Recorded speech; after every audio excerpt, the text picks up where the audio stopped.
आज मैं गर्दन में दर्द के बारे में बात करूँगा थोड़ा।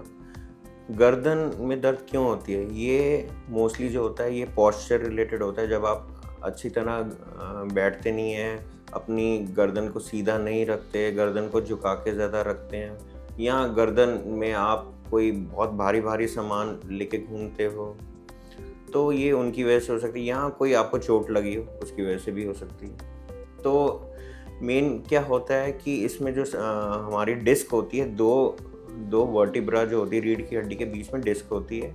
तो वो डिस्क या बिकॉज़ ऑफ आप पोस्चर गलत रख रहे हो या कोई चोट लगी हो, तो वो डिस्क थोड़ी-सी बाहर आ जाती है और वो नस को दबाने लग जाती है। हाँ, लक्षण होते हैं कि हाथों में झनझनाहट होनी शुरू हो जाती है।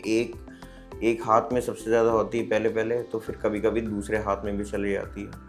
और धीरे-धीरे जब ये क्रॉनिक हो जाता है, मतलब काफ़ी दिनों से हो जाता है, तो फिर मरीज़ का हो सकता है कि हाथ में पकड़ने की क्षमता कम होने लग जाए, या उसकी कोहनी मुड़ने में दिक्कत हो जाए, या कंधा उठाने में दिक्कत होने लग जाए।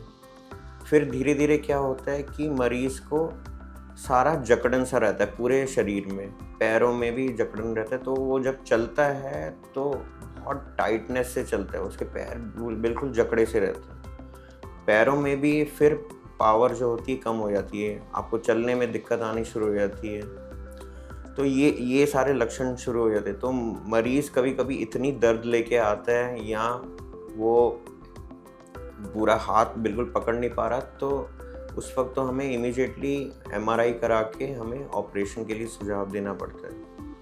तो इनमें अब क्या करते हैं, सबसे पहले तो हम मरीज़ आएगा, पूरा हमें देखेंगे, हम एग्ज़ामिन करेंगे कि कहाँ पे दिक्कत आ रही, कौन-सा मसल इन्वॉल्व्ड है, कौन से हाथ में दिक्कत है, कौन से पैर में दिक्कत आ रही है, क्या पेशाब में भी उसका कंट्रोल चला गया है। फिर हमें एमआरआई करा के और एक्स-रे करा के देखना होता है कि कौन-सा सर्वाइकल स्पाइन में इन्वॉल्वमेंट है, ठीक है।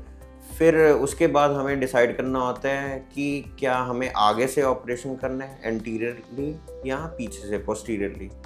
तो वो चीज़ें तो हम डिसाइड कर लेते हैं।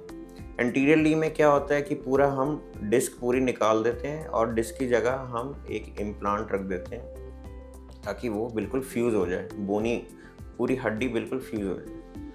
पीछे से हम क्या करते हैं कि हम सबसे पहले हम इम्प्लांट लगा के हम सर्वाइकल स्पाइन को फ्यूज़ कर देते हैं, और फिर पीछे से हड्डी निकाल के नस को जो दबाव है पूरा हटा देते हैं।